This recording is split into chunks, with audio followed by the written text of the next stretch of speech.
अध्यात्म विज्ञान कोई धर्म या संप्रदाय नहीं है, ये स्पिरिचुअल साइंस है जो कुदरत के कानून पर आधारित है।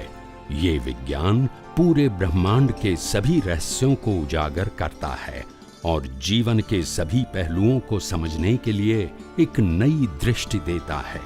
इसी को आर्ट ऑफ विजन कहते हैं, दुनिया को देखने की एक नई दृष्टि, जो अध्यात्म विज्ञानी परम पूज्य स्वामी श्री कमलेशानंद जी के निर्देशन में सनातन सत्य का अनुसंधान कर हमारे जीवन को प्रकाशित करे। जय सच्चिदानंद। ऐसे जीवन में तो बहुत सारे प्रश्न आते हैं, तो कई लोग कहते हैं कि स्वामी जी आपके पास आते हैं तो ठंडक रहती है, समाधान हो जाता है। प्रश्न लेके घर से आते हैं, यहाँ बैठते हैं तो अपने आप समाधान हो जाता है। कई लोग घर पे देखते हैं तो ही बोलता है कि कई दिनों से प्रश्न गूंज रहा था, जब मैंने स्टार्ट किया देखना तो समाधान मिल गए। ऐसी बहुत सारी बातें हो रही है और होती भी है, होती रहेगी, मगर मैं उसको चमत्कार नहीं मानता हूँ। मैं समझता हूँ ये आपका उदय कर्म है, मगर आप मेरे को यश दे रहे हो, ये मेरा यशनाम कर्म है, मगर मेरे पास ऐसी कोई सिद्धि विधि है नहीं। तो इसीलिए लोगों को जैसा है वैसा ही बताने की कोशिश करो, तभी तो ये निष्पक्षपाती प्योर शुद्ध मार्ग चालू रहेगा। नहीं तो फिर क्या होगा, वही परंपरा फॉर्मेट है उसमें चालू हो जाएगा। आप समझे? तो इसीलिए वो जरूरत नहीं है, दादा भगवान को भी जरूरत नहीं। तो लास्ट में क्या मालूम उनका क्या उदय कर्म था, तो ये टेम्पल का प्रोजेक्ट आ गया। एक्सेप्शनल हो गया, नहीं होता है ऐसे ज्ञानी पुरुष के जीवन में ऐसा प्रोजेक्ट 99% नहीं होता है, मगर उदय कर्म है सबका। तो आ गया प्रोजेक्ट, अभी एक बार मंदिर बन गया तो फिर तो परंपरा है ही, ऐसा है वो चालू रहेगी। फिर अभी एक समाधि बनाई, 100 साल के बाद 100 समाधि हो जाएगी, वो चालू रहेगी। मगर क्या करेंगे, जब बनाती है तो लोगों को मालूम नहीं होता है कि ये प्रश्न व्यक्ति का नहीं है, प्रश्न प्रिंसिपल का है कि आखिर समाधि बनाते रहोगे तो लोग समाधि की वैल्यू करेंगे या साइंस की वैल्यू करेंगे, वो आम लोगों को समझ में नहीं आता है। और ऐसी परंपरा रहती है, तो हो सकता है तो समाज तो उनसे चलता है, समाज विज्ञान से नहीं, समाज तो श्रद्धा से चलता है, धर्म से चलता है, तो चलता रहेगा। मेरा काम है इस समाज के अंदर से कई लोग ऐसे हैं जो जिज्ञासु है, थिंकर है, जो धर्म से ऊपर उठना चाहते हैं, वास्तव में मुक्ति के मार्ग में आगे बढ़ना चाहते हैं, उनके लिए विज्ञान है। बाकी सबके लिए जो धर्म का पालन करते हैं वो अपनी जगह पे क्या है, सही है। और सबको हिलाना, सबको वहाँ से यहाँ बुलाना, ये मेरा विषय नहीं है। और इसीलिए कई लोगों में कहता भी हूँ कि जो आपको ये विज्ञान अगर समझ में नहीं आता है तो आपको जहाँ समझ में आता है वहाँ आप जा सकते हैं। ये आपका सब्जेक्ट है और ये आपकी फ्रीडम है। क्या है, इसमें मेरी परमिशन की जरूरत नहीं है, आप मुक्त हो। तो मेरा एक ही प्रिंसिपल है, मैं खुद मुक्त रहना चाहता हूँ और इसीलिए सबको मैं मुक्त रखता हूँ। इसलिए यहाँ कोई गुरु शिष्य की बात नहीं है। मैं खुद साइंटिस्ट हूँ और आपको साइंटिस्ट बनाने की मैं कोशिश कर रहा हूँ, मैं आपको शिष्य बनाने की कोशिश नहीं कर रहा हूँ। और इसीलिए मैंने कहा आप समर्थ बनो, स्वतंत्र बनो, हैंडीकैप मत बनो। आपके पास भी सब शक्तियाँ हैं, इसको सिर्फ ओपन करना है। क्या करना है, धैर्य। इसीलिए यहाँ कृपा, आशीर्वाद, इसकी कोई वैल्यू ज्यादा नहीं, एक फॉर्मेलिटी होती है। क्या होती है उसकी वैल्यू। और मेरे सत्संग में भी ये बात बार बार नहीं आएगी आपको कृपा की जरूरत है, आशीर्वाद की, ये बातें नहीं आएगी। तो यहाँ विज्ञान है, स्पिरिचुअल साइंस, और स्पिरिचुअल साइंस की बात होगी। और ये मैंने आज तो नहीं कहा, मगर आप आए हैं तो बता दूं, भौतिक विज्ञान और आध्यात्मिक विज्ञान में कोई अंतर नहीं है। क्या बताया, भौतिक विज्ञान, material science and spiritual science में कोई अंतर नहीं है। भौतिक विज्ञान में 5 तत्वों को स्वीकार करते हैं, जड़ तत्व, गति सहायक, स्थितिशास्त्र, टाइम और स्पेस, ये 5 तत्वों को स्वीकार करते हैं।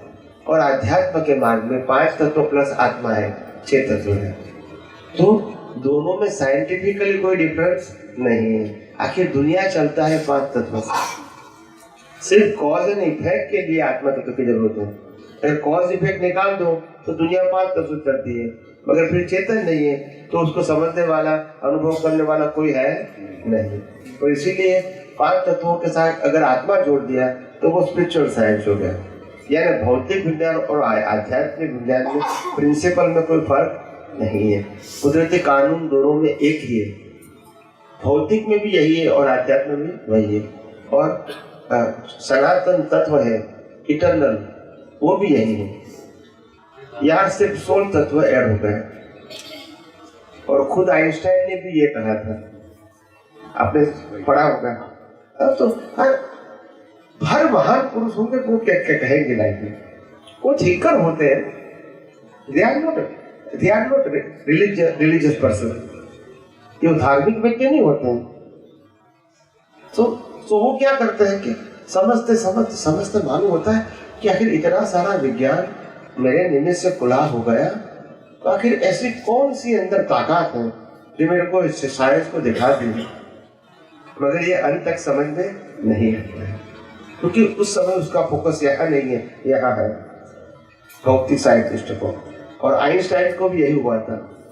उन्होंने भी यही कहा कि मैंने इतने सारे आविष्कार किए दुनिया के अंदर, इतने सारे नए नए आविष्कार की खोज की है, मगर मैं अंत तक ये नहीं समझ सका कि इतने सारे मेरा आविष्कार बना। आइंस्टाइन कहता है कि इतने सारे मेरे आविष्कार बने, मगर मैंने ये नहीं समझ सका कि जिसकी हाजिरी से ये आविष्कार खुला हुआ है, इसको ही मैं नहीं पहचान सका। बस ये मेरे लाइफ की कमजोरी है, उसका मेरे को खेद है। क्या बताएं? तो इतने बड़े, मैंने कहा ना, all the natural scientist are but natural, उनको वैराग्य होता है। क्या होता है? सभी साइंटिस्ट जो भौतिक नहीं है, पैसे वाले नहीं है, सिर्फ जिसको ये दुनिया के सनातन सत्य को खोजने में ही इंटरेस्ट है, वो सभी साइंटिस्ट वैराग्य है। क्या है? आध्यात्मिक भाषा में वैराग्य है। वो धार्मिक नहीं है, मगर क्या है? वैराग्य। आप समझे ना? उनको दुनिया की भौतिक कोई चीज में इंटरेस्ट है। उनको खाना पीना और कपड़ा मिल गया तो वो संशोधन करते रहेंगे। फिर घर में गोल्ड कितना है, बैलेंस कितना है, नो इंटरेस्ट। फर्नीचर कैसा है, नो इंटरेस्ट। आप समझे? क्योंकि वही राय है, उनको 2 टाइम खाना मिलेगा, सिंपल पहनने का कपड़ा मिलेगा, बाकी वो काम करता रहेगा। मेरे पास बंगला, मोटर, गाड़ी, पैसा क्या है, इसमें रस ही नहीं होते। कोई भी साइंटिस्ट को नहीं होगा। और इसीलिए मैंने कहा साइंटिस्ट वो सब नेचुरल फ्लावर्स है। क्या है? नेचुरल फ्लावर्स है। कुदरती उनका विकास होता है और उनको भौतिक चीजों में इंटरेस्ट नहीं होता है।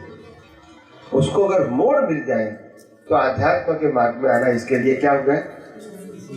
आसान हो जाता है। नहीं तो बहुत डिफिकल्ट है। धर्म में से आध्यात्म में आना बहुत डिफिकल्ट है, क्योंकि धर्म की जड़ कई अवतारों से पक्की हो गई है। ये भगवान के बिना धर्म हो नहीं सकता, गुरु के बिना नहीं हो सकता है। मंदिर तो चाहिए ही, मंत्र चाहिए, शास्त्र चाहिए, आप समझे? फॉलोअर्स चाहिए, डिसाइपल्स चाहिए, एक संस्था चाहिए। ये होगा तभी मैं उसको धर्म मानूंगा और फिर उसको मैं क्या करूंगा? फॉलो करूंगा। और यही परंपरा हमारी रही है। तो इसीलिए धर्म में से आध्यात्म में आना वो इजी नहीं है। आप समझे? इसके लिए थिंकर चाहिए। व्यक्ति कैसा चाहिए? थिंकर चाहिए, तभी उसको मालूम होगा। तो ज्यादातर लोगों की 95+% लोगों की यही राय होती है, वी फॉलो द ट्रेडिशन, और उसमें ही हम संतुष्ट है। क्या है? वो उसके ऊपर उठ के बात न करेंगे, न समझने की कोशिश करेंगे। और इसीलिए मैंने कहा कि ये आध्यात्म विज्ञान तो 1% से भी लेस लोगों के लिए है, ज्यादा लोगों के लिए नहीं है। ये मास ऑफ पीपल के लिए नहीं है। Very few interested people, there were only interest in spiritual science beyond format, उनके लिए है। स्वामी जी ने जो बताया वो बिल्कुल एकदम ऐतिहासिक दृष्टि से सही बात है। आइंस्टाइन के आखिरी वर्षों में जो उनके करीब थे उन लोगों ने अपनी बायोग्राफी में लिखा है कि उतना आइंस्टाइन जितना पीड़ित व्यक्ति कोई नहीं था। तब उसकी जो रिसर्चर थी, फेलो रिसर्चर, उसने उसको पूछा था आइंस्टाइन को कि अगर आपको चांस मिले कि अगले जन्म में आप साइंटिस्ट हो सके तो आप हो, व्हाट विल यू चूज? तो आइंस्टाइन ने कहा कुछ भी, लेकिन साइंटिस्ट नहीं। और फिर उसकी जो थियरी थी उसका नाम भी रिलेटिविटी था। और आइंस्टाइन के बाद वही इतिहास फिर दोहराया स्टीफन हॉकिंग, जो अभी थोड़े वर्ष हुए उसको बीते हुए। वो भी the mother of all theories, उस पे उसका काम चल रहा था। जैसे आइंस्टाइन की थियरी ऑफ रिलेटिविटी थी, वैसे स्टीफन हॉकिंग की वो डेवलप करना चाहते थे माइंड ऑफ गॉड। उसको एक फॉर्मूला कि सब कुछ, पत्ते, झाड़ के पत्ते से लेकर आदमी का दिमाग से लेकर परमात्मा तक कैसे सब कुछ चलता है, वो खोज रहा था। लेकिन भाग्यशाली तो हम इतने हैं कि आइंस्टाइन और स्टीफन हॉकिंग दोनों अपने मृत्यु से कुछ साल पहले इतने डिप्रेशन में थे कि जो स्वामी जी ने इतनी, ये अगर एक लाइन उन लोगों ने सुनी होती कि 5 तत्व है और एक आत्मा, वही उनको नहीं पता था कि ये शक्ति तत्व, ये एलिमेंट कौन है। तो आइंस्टाइन ने बोला था कि मिसिंग लिंक है, कुछ मिसिंग लिंक है, लेकिन मुझे नहीं पता क्या है। तो 5 तत्व उसने सबके सब खोज कर दिए, रिलेटिविटी भी दे दिए, फिर भी बोलता है कुछ है मिसिंग लिंक। और फिर स्टीफन हॉकिंग ने ये बोला अनसर्टेनिटी प्रिंसिपल। अनसर्टेनिटी प्रिंसिपल यानी कब क्या होता है, अगर मुझे माइंड ऑफ गॉड मुझे खोजना है तो मुझे ये पता होना चाहिए कि ये जो हो रहा है ये कैसे हो रहा है और क्यों हो रहा है। तो उसने बोला कि ये अनसर्टेनिटी प्रिंसिपल है, ये मुझे नहीं पता, ये मरने से पहले अगर मुझे पता चल जाता तो शायद मैं अच्छी तरह से यहाँ से विदाई ले सकता था। तो अनसर्टेनिटी प्रिंसिपल की बात है, वो स्वामी जी के जो कर्म वाली अपनी जो थियरी है उसमें पूरी की पूरी अनसर्टेनिटी प्रिंसिपल आ जाती है। और जो आत्मा और रिलेटिव प्रतिष्ठित आत्मा की जो थियरी है उसमें आइंस्टाइन की जो द्विधा है वो पूरी की पूरी समाप्त हो जाती है वहीं पे। तो भाग्यशाली तो हम हैं, जी भी सकते और मर भी सकेंगे। स्वामीजी, 2 દિવસ પહેલાના સત્સંગમાં એમ સાંભળેલું સ્વામીજી કે આઈસ્ક્રીમ ખાવામાં સુખ લાગે છે, પણ એ આપણા પ્રતિષ્ઠાત્માની બિલીફના હિસાબે લાગે છે અને ડિસ્ચાર્જ અને પ્લસ આત્મામાં સુખ છે એટલે લાગે છે, નતર ન લાગે. બરોબર છે ને સાહેબ? તો સાહેબ આપણે એ જ રીતે આપણને દુઃખનો અનુભવ તો એવો જ થાય છે કે આપણે કોઈ લાફો માર્યો તો આપણે દુઃખ તો લાગ્યું, તો આત્મામાં ભલે બિલીફ હતી જૂની કે પ્રતિષ્ઠાત્માની ડિસ્ચાર્જની કે દુઃખ લાગે તો પણ દુઃખનો એ અનુભવ આપણને હશે એમ તો આત્મામાં?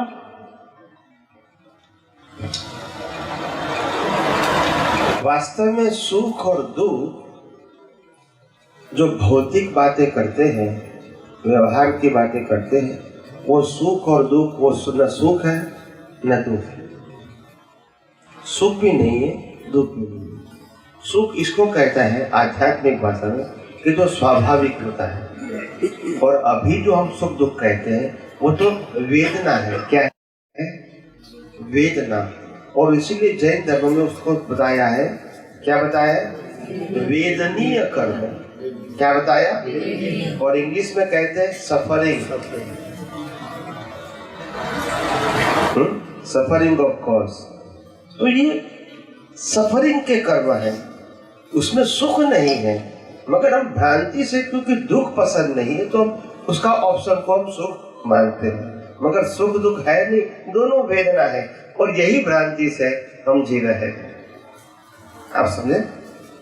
गरीब व्यक्ति को हम दुखेंगे कहेंगे, पैसे वाले को हम सुखी कहेंगे, जिसको व्हीकल नहीं है उसको दुखी कहेंगे, और व्हीकल वाले को सुखी कहेंगे। जो मकान नहीं है उसको हम मकान नहीं है उसको दुखी कहेंगे, मकान वाले को सुखी कहेंगे। जो पढ़े लिखे नहीं है उसको हम दुखी कहेंगे, और पढ़े लिखे वो सुखी कहेंगे। यानी हर जगह हम यही रिलेटिव सत्य की कंपैरिजन एंड कंपटीशन करते हैं। ये सुख दुख है वो सिर्फ एक वेदना है। वेदना मतलब अवस्था की अनुभूति। सच्चा सुख है वो स्वाभाविक होता है, अवस्था में से नहीं आता है। और तो इसलिए आत्मा का जो सुख का स्वभाव है वो स्वभाव है, बाहर से कोई अवस्था में से नहीं मिलता है। इसको कहते हैं स्वाभाविक सुख। कौन सा सुख? जो अवस्था में से नहीं आता है, और अवस्था में आता है वो तो वेदना है। वेदना का मतलब होता है भुगतान। क्या बोलते हैं? भुगतान। तो भुगतान का मतलब होता है जब देवलोक में जाओगे तो आपको जब पुण्य की भुगतान करनी पड़ेगी लंबे समय के लिए, तब आपको मालूम होगा कि भुगतान क्या होता है। देवलोक में लगता है कि ये सोने की बेड़ी है, आप समझे? तो बहन लोगों को कहेंगे कि आपको शादी में 365 डेज जाना है, फिर इसको पूछो कितना टेंशन हो जाता है। साल में 2-4 दिन जाना है तो अच्छा लगता है, हर रोज जाना है तो फिर लगता है कि ये हम नहीं जा सकते हैं। आपको लगता है, आपको कहेंगे आपको आनंद आता है? नहीं, ये तो बोझ है। मोह के बस थोड़ा आनंद आता है, मगर डेली हो जाएगा तो वो थक जाएंगे, यानी वो आनंद है नहीं, मोह के बस लगता है। कई लोग कहते हैं कि यहाँ हम ज्वेलरी पहनते हैं, डायमंड, गोल्ड, सिल्वर, आप समझे, तो हमको अच्छा लगता है। तो मैं तो छोटा था, बहुत छोटा, तब से मैं सोच रहा था कि हम इतने सारे गहना पहनेंगे अपने शरीर के ऊपर, डायमंड, गोल्ड, और अच्छा अच्छा दिखेंगे, तो देखने वाले तो हम है नहीं, देखने वाले दूसरे हैं, और दूसरे वाले के लिए हमको टेंशन लेने का, पैसा भी कमाना, वो भी लेना, लगाना भी सही, ध्यान भी रखना, सामने वाला आराम से देखे तो लकी तो वो है। तो मेरे को ये मतलब ये मोह होता है ना, क्या होता है? मोह के बस हमको मालूम नहीं होता है कि आखिर सुख है कि वेदना है। तो ऐसे हर अवस्था की आप बात देखोगे तो मालूम होगा ये सब वेदना ही है। क्या है? दिस इज ओनली सफरिंग, आप समझे? तो वो वेदना है, और वेदना के आधार से जब व्यक्ति कुछ आगे बढ़ना चाहती है तो वेदना में ही आगे बढ़ेंगे, दुख में से फिर सुख ढूंढेंगे, और क्या करेंगे? देयर वर ओनली 2 ऑप्शन, और कोई ऑप्शन है ही नहीं तो कहाँ जाएगा, आप समझे ना? तो स्वाभाविक सुख जो है वो वेदना वाला नहीं है, स्वाभाविक सुख है वो विलिप भी नहीं है। क्या नहीं है? इसीलिए उसको स्वाभाविक बोलते हैं। आइसक्रीम में से सुख मिलता है वो तो विलिप है, आइसक्रीम का स्वभाव सुख देना नहीं, मेरी विलिप है, आप समझे? और दादा भगवान ने कहा कि जितना भी सुख संसार में से लेते हो, साधन, संपत्ति और संबंध में से, वो लोन पे लिया हुआ सुख है। क्या है? You have to repay. क्या बताया? You have to repay. अभी आप कहोगे भी लोन पे लिया हो क्यों सुख है? मेरे पुण्य से मेरे को मिलता है, इसको लोन क्यों बोलते हैं? तो लोन फिजिकल नहीं है, लोन अज्ञानता की है। एक दिन आपको ये अज्ञानता भी मिटानी पड़ेगी अगर शाश्वत सुख की अनुभूति करना है तो। ये लोन है। लोन मतलब you have to repay your belief. आपने आज इसमें सुख माना है, कल यही बिलीफ को आपको डिमोलिश करना पड़ेगा अगर आपको स्वाभाविक सुख की अनुभूति करना है तो। ये सिंपल बात है। तो इसको अभी पढ़ते तो बहुत है, बोला किताब में तो लिखा है, लिखा तो है, दृष्टि कहाँ है आपके पास? दादा भगवान ने तो बोल दिया कि लॉन पे लिया हुआ सो के हमने पढ़ भी लिया, मगर दृष्टि कहाँ से लाओगे? तो कीमत दृष्टि की है, शब्दों की या नॉलेज की नहीं है। तो लॉ का मतलब होता है हमने जिस दृष्टि से इसमें से सुख पाया वो दृष्टि को एक दिन क्या करना पड़ेगा? ये दृष्टि सही नहीं है ऐसा स्वीकार करना पड़ेगा। तो अभी लॉन है, क्या है? And you enjoy with the help of your belief. एक दिन आपको मालूम हो जाएगा कि इसमें सुख है, तो वो आपकी बिलीफ क्या कोई चेंज हो गई, तो वो बिलीफ को आपको तोड़ना पड़ा कि इसमें सुख है। तो ये बात हर ज्ञानी पुरुष के दृष्टि में जो एक लेवल होता है, आध्यात्मिक लेवल, इसके आधार से जो उनका शब्द निकलता है तो उस शब्दों की वैल्यू के पीछे उनकी दृष्टि की वैल्यू होती है, और हम सिर्फ शब्द और शब्दों का क्या करते हैं? अर्थ करते हैं, बस यही तकलीफ हो जाती है। तो इसीलिए मैं ये समझता हूँ कि शब्दों की पकड़ से बाहर निकलो। हो सकता है ज्ञानी पुरुष दादा भगवान ने भी ये कहा है कि मेरे सेंटेंस को और शब्दों को उसमें कोई परिवर्तन नहीं करो। ये जो बात उन्होंने कही है अच्छी कही है, क्योंकि आम लोगों को उसकी सोच नहीं है, उनके पास विजन नहीं है, और फिर उल्टा पुल्टा कर देगा तो गड़बड़ हो जाएगी, और इसीलिए उन्होंने उस एंगल से कहा। आप समझे? मगर आध्यात्मिक पुरुषों के लिए शब्दों का कोई मायना ही नहीं है, उनके पीछे विजन का मायना है। उनके मुख में से नए नए शब्द निकलते हैं। आप समझे? तो फिर वो शब्द बदलना, चेंज करना वो शब्द के नहीं होता है। इस दादा भगवान ने कहा व्यवस्थित शक्ति, हम कहते हैं लॉ ऑफ नेचर। बात एक ही है, सिर्फ प्रेजेंटेशन